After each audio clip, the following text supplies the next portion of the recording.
Hey you guys, I'm actually in my garage right now. I want to show you some things in here.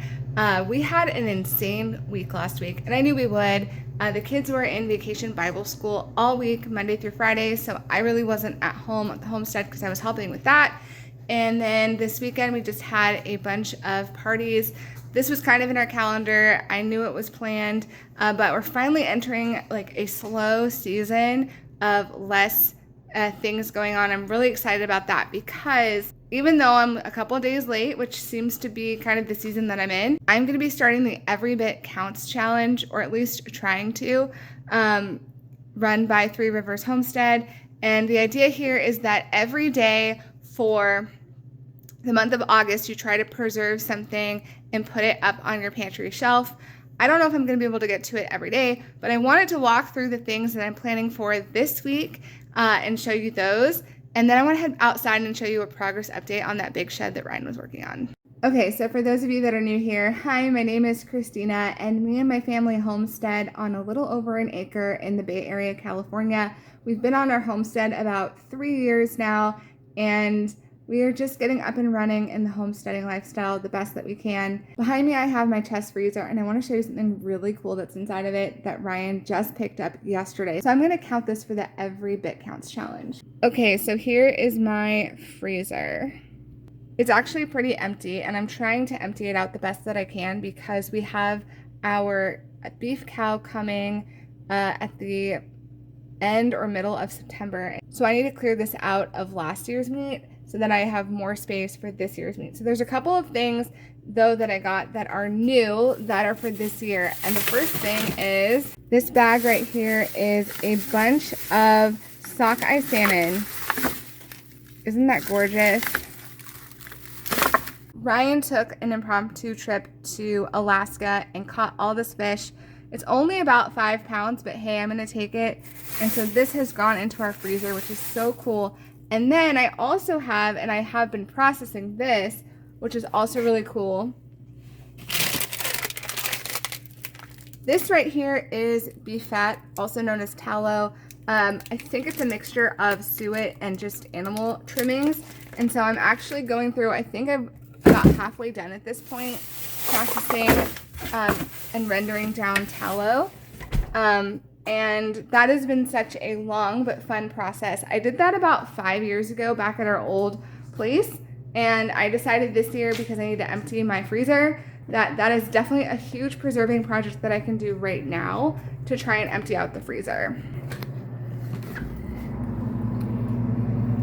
So here are 3 that I've already done. These were actually made from the suet of the animal. If you're not familiar with tallow, the suet actually is the fat around the kidneys, and it's kind of like the highest quality, most purest tallow that you can get. So I ended up rendering that down, and I'm saving that for skincare. And then the other bags that I have that are more like the fat trimmings, I'm going to render those down, and those are really good for cooking and soap making. So that is a huge project that I'm going to do this week, is try and get through a lot of that tallow, jar it up so that we have it for the winter.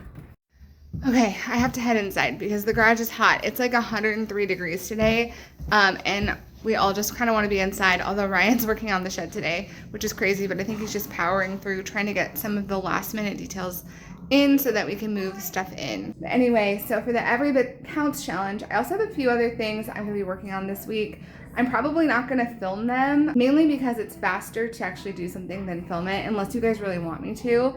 But these are just the ideas that I have this week that I'm probably going to do in the flow. The first thing is I just bought all these red onions, and I'm going to process them into pickled red onions. We just ran out of our last jar of pickled red onions, so I want to make sure I can those up so I can put those on our shelf.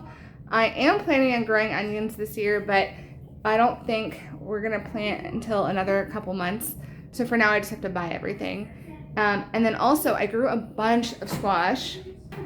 And so here's my fridge, and I'm planning on going through and shredding all of these squashes. And then I use that to make zucchini bread. And then peep down here, I have a bunch of this fat that I have to get through. I think people can plow through rendering tallow like in one day, It's just not, I've just kind of learned that's not how I operate. I like to do things in small batches. So I think I'm just going to do those 3 bags this week, render that down, and then I'll move on to the other bags that I have in the freezer. Plus, to come in the freezer, I also have a ton of bones, so I have to make some bone broth to clear out the freezer even more. Okay, and that's pretty much my plan this week for the Every Bit Counts challenge. I'm really, really excited about that because it really does come in handy. For example, this is my freezer, and a couple of years ago, I froze a bunch of these cherries, and I still have them, and it just comes in so handy. Like, this was $5.25, so over a year ago.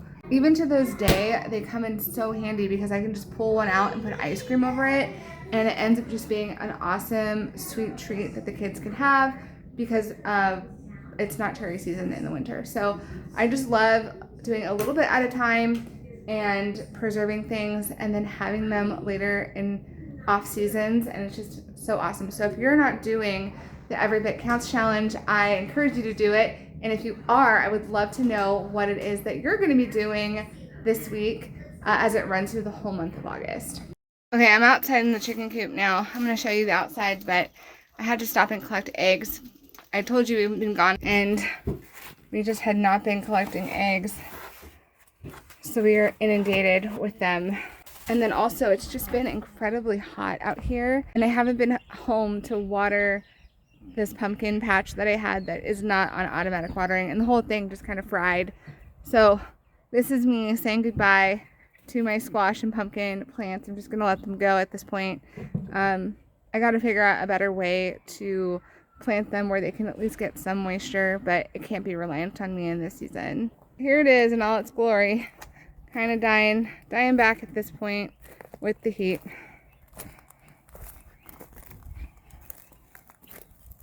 This guy's still producing. I've come to the reality that I just can't get out every day to water with the kids and their activities. So I have to find another system with the limited amount of raised beds that we have to actually plant things that we want or need.